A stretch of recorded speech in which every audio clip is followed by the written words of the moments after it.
예, 신율의 뉴스 정면 승부 3부 시작하겠습니다. 오늘 하루의 가장 중요한 뉴스들 여러분들한테 일목요연하게 전해드리는 정면 브리핑 시간이죠.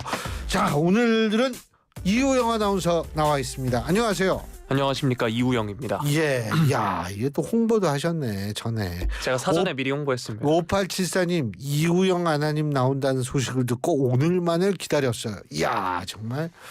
예, 근데 머리는 왜 이렇게 촌스럽게 짧게 잘랐어요? 촌스럽다니요? 촌스럽지.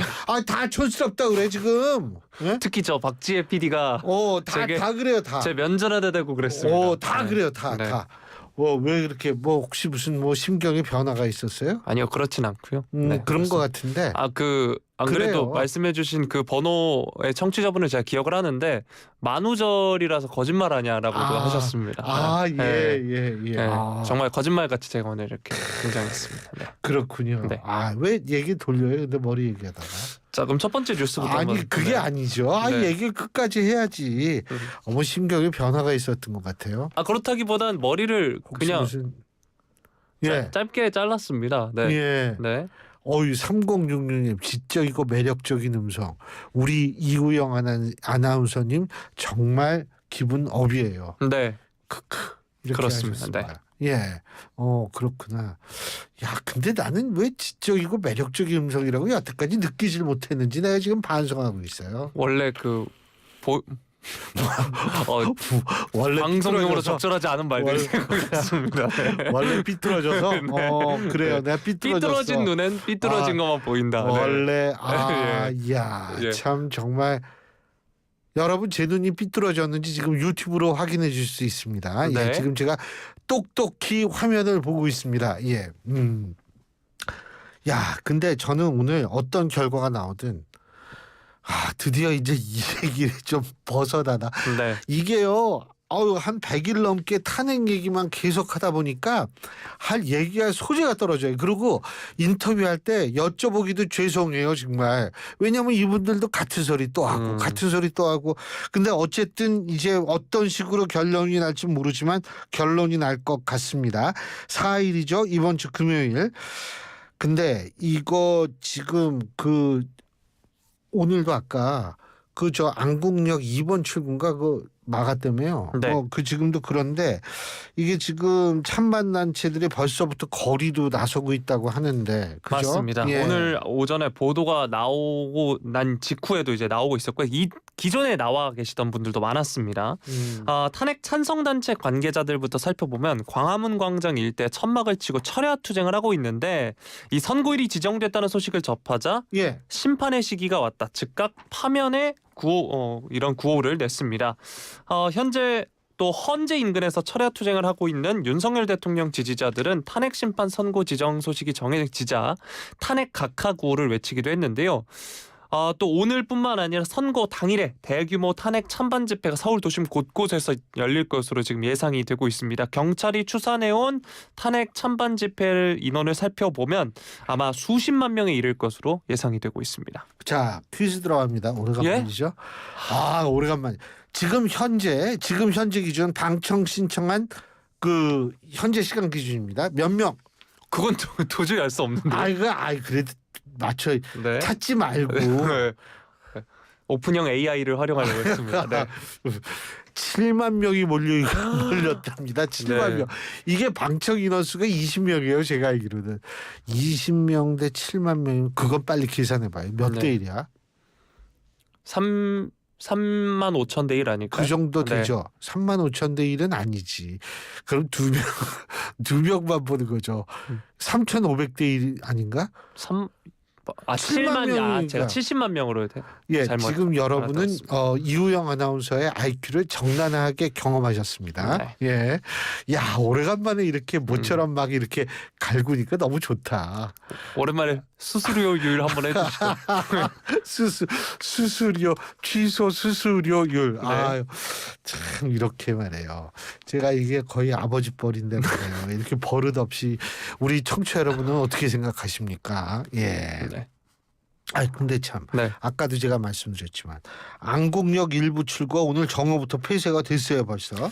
맞습니다. 서울교통공사가 경찰 요청에 따라 1번부터 4번 출구를 통제하고 5번부터 6번 출구를 이용하도록 안내하고 있다는 보도도 있었고 또 안국역에서는 2번에서 5번 출구 사용을 중단했다. 즉 1번, 6번 출구를 이용해달라는 안내 방송이 나온다 이런 보도도 있었는데 좀 이게 좀 상이하죠. 제가 지도를 봤더니 사실 1번 출구도 헌재에 가까운 편입니다. 그래서 혹시나 이용하시는 분들은 6번 출구만 이용하시는 게 좋겠고요.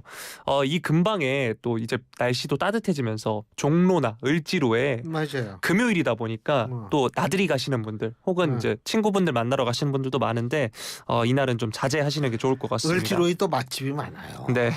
그리고 뭐 인근의 광화문, 경복궁역 등도 역장 상황 판단에 따라 당일에 이제 무정차 통과 조치가 취해질 수도 있다라고 하고요. 그 앞서서 말씀드린 안국역의 경우에는 무정차 통과할 예정이라고 합니다. 아, 내 독일에서 손님이 오는데 목요일날 을지로 가야 되는데. 8년 만에 현직 대통령 탄핵 심판 선고. 지금 이것을 앞두고 경찰 가포 비상 아니에요 지금? 맞습니다. 이게 지난 8년 전으로 거슬러 올라가면 박근혜 전 대통령 탄핵 선고 직후 헌재 일대가 한순간에 아수라장이 된 바 있습니다. 당시에 흥분한 지지자들이 버스에 올라타는 등 격하게 반발하다가 4명이 숨지고 63명이 다치기도 했는데요.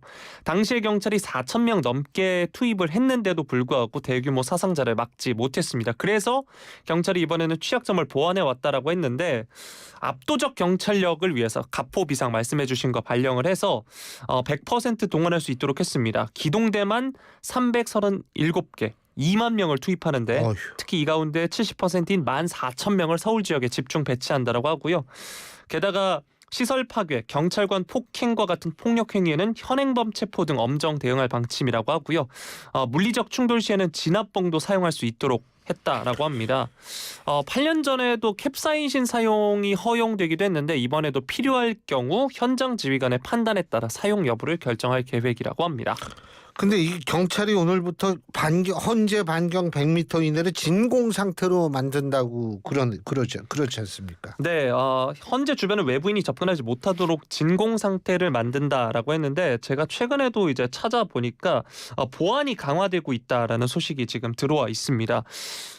우선 경찰이 오늘 1단계로 반경 100m 이내를 진공 상태로 만들겠다라는 방침인데 2단계로 넘어가면 주변 300m까지 진공 상태로 만들어서 차벽을 친다라고 하고요.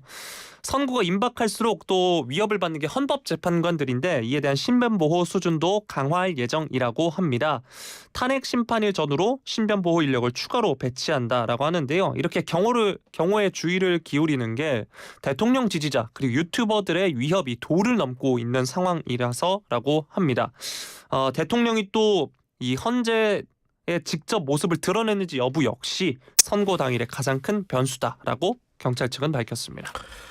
제가 오늘 수업 시간에도 그 얘기를 했는데 사실 우리가 지금 성숙한 시민의식 좀 발휘해야 될 때가 아닌가 이런 생각이 듭니다. 흥분들을 조금 낮추고 우리가 냉정하고 이성적으로 제도에 대한 신뢰를 갖는 자세가 지금 가장 필요로 하는 자세가 아닌가 이런 생각이 들고요. 제가 한 가지 걱정되는 게 있어요. 뭐냐면 헌재는 제가 볼 때 이 정도로 철저하게 경비라면 여기에서는 문제가 일어날 확률이 크지 않다고 봅니다. 근데 문제는 뭐냐면 예를 들면 정당의 당사라든지 이런 헌재 이외의 다른 지역에 기습적으로 불의의 사태가 발생할 수 있는 거 이런 것도 우리가 잘 대비해야 되지 않을까 이런 생각이 듭니다. 전 그리고 오늘 아침 저도 많은 분들이 놀라셨을 텐데요. 이 성폭력 혐의로 경찰 수사를 받던 국민의힘 장제원 전 의원이 숨진 채 발견이 됐죠. 네, 장 전 의원이 어제 오후 11시 40분쯤에 서울 강동구에 있는 한 오피스텔에서 사망 상태로 발견됐고 이 소식이 이제 오늘 오전에 전해진 겁니다. 현장에서는 장 전 의원이 작성한 것으로 보이는 유서도 발견됐다라고 하고요. 경찰은 이 유서를 등을 바탕으로 스스로 목숨을 끊은 것으로 보고 정확한 사망 경위는 지금 조사 중인 상황이라고 합니다. 근데 그 지금 장제원 전 의원 네. 그 부산의 어떤 학교의 부총장으로 있었던 당시에 2015년 11월이죠. 비서 A씨를 상대로 성폭력을 한 혐의로 지금 고소돼서 수사를 받고 있었지 않습니까? 맞습니다. 장 전 의원 측은 이에 대해 전면 부인한 상황이었는데요. 이런 가운데 어제 A씨 측이 사건 당시 강남구 호텔 방 안에서 촬영한 것으로 추정되는 동영상이 공개가 됐습니다. 이제 JTBC 보도로 단독 보도로 나왔었는데 영상에서는 장 전 의원이 이 피해자의 이름을 부르면서 심부름시키는 상황, 추행을 시도하는 정황 등이 담겨 있었고요. A씨 측이 오늘 오전 이와 관련해서 기자회견을 열고 고소 경위와 향후 계획을 밝힐 예정이었는데 장 전 의원이 사망한 채로 발견되자 회견은 전격 취소했고요. 앞서 제가 말씀드린 영상도 현재는 내려가 있는 상황이라고 합니다. 장 전 의원은 어제 주변에 업무 관련 지시를 하는 등 평소와 확연히 다른 모습은 보이지 않았다라고도 지금 전해지고 있고요. 당사자 사망으로 경찰 수사는 공소권 없음으로 마무리될 것으로 보입니다. 국민의힘은 뭐라고 그럽니까? 일단 국민의힘 내에선 안타깝다, 고인의 명예를 훼손하지 않았으면 하는 바람이다, 이런 반응도 나왔고요. 지도부에선 별도의 공식 입장을 밝히진 않았으나 권성동 국민의힘 원내대표는 가능하면 조문을 하러 갈 생각이다라고 이야기했습니다. 반면 피해자에 대한 사과나 유감 표명은 없었다는 점이 지적으로도 나오고 있는데 이수정 경기대 범죄심리학과 교수는 이제 SNS에 이런 해결 방법밖에 없다니 안타깝다, 고인의 명복을 빈다고 하면서 피해자의 안전을 꼭 도모해달라고도 했습니다. 근데 이 장 전 의원의 아들이 SNS에 무슨 글을 또 올렸다고 그러더라고요. 네, 노엘이라는 이제 랩 네임을 쓰는 장 씨인데 본인의 인스타그램 계정을 통해 자필 편지를 올렸습니다. 이 편지는 팬들에 대한 감사 내용이 담겨 있는 편지고요. 5월 31일에 보자라는 내용도 덧붙였는데 이거는 이제 단독 콘서트를 예고한 글입니다. 이게 숨진 채 발견된 후 3시간 만에 작성이 된 건데 그래서 누리꾼들은 부친 사망 소식을 모르고 올린 것 아니냐라고 안타까워하는 반응도 있었고요. 고인의 명복을 빕니다라는 등 위로하는 댓글도 있었지만 동시에 이 당사자와 고인을 비난하는 악플도 있었습니다. 결국 현재는 이 게시물이 삭제된 상황이고요. 댓글창 역시 폐쇄된 상황이라고 합니다. 예. 자, 그리고 이것도 굉장히 안타까운 사고인데 네. 그 지난 주말에 창원 NC파크에서 발생한 구조물이 떨어져서 네. 관중이 한 분이 돌아가셨어요. 맞습니다. 지난 토요일이었죠. NC 다이노스와 LG 트윈스의 경기가 열린 경남 창원 NC파크에서 3루 측 매점 쪽에 있던 구조물이 추락하면서 이제 총 3분이 다친 건데 그중에 한 분 A씨가 이제 머리를 크게 다친 겁니다. 이 구조물이 알루미늄 소재라고 하고 높이 17.5m 위에서 떨어진 건데요. 무게가 무려 60kg에 달하는 아이고. 구조물이었습니다. 그러니까 사실 정확히 자매 2분이 모두 다친 겁니다. A씨가 다치고 또 A씨의 동생이 쇄골이 부러져서 현재 치료 중이라고 하고요. 와. 당초에 처음에는 중환자실에 이제 있다라고 했는데 이제 결국에 사망했다라는 소식까지 전해졌습니다. 그래서 이제 KBO도 그 하루 동안의 모든 경기 취소했다고 그러죠.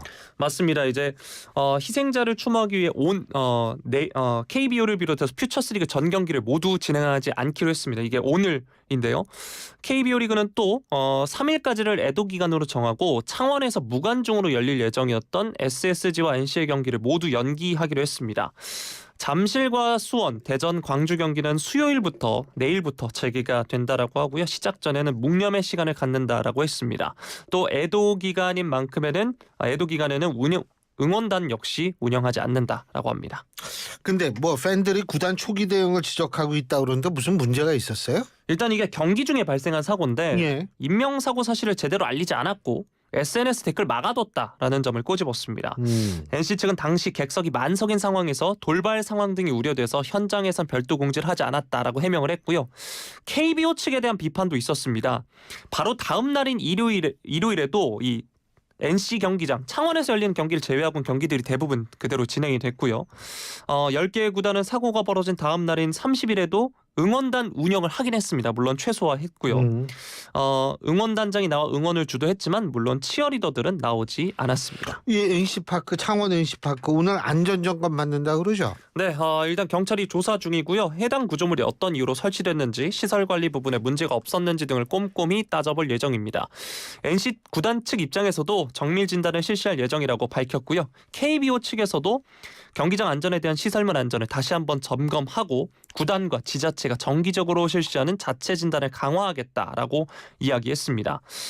이런 가운데 경남경찰청은 구단 등을 상대로 중대재해처벌법 위반 여부를 검토한다는 방침인데, 제가 앞서서 이 시설물 안전 점검을 구단과 지자체가 정기적으로 실시한다 뭐 이런 이야기를 말씀드렸는데, 문제는 이 경기장이 창원시가 소유하고 NC 구단이 사용하는 형태를 가졌기 때문에 위탁 운영하는 형태인데요.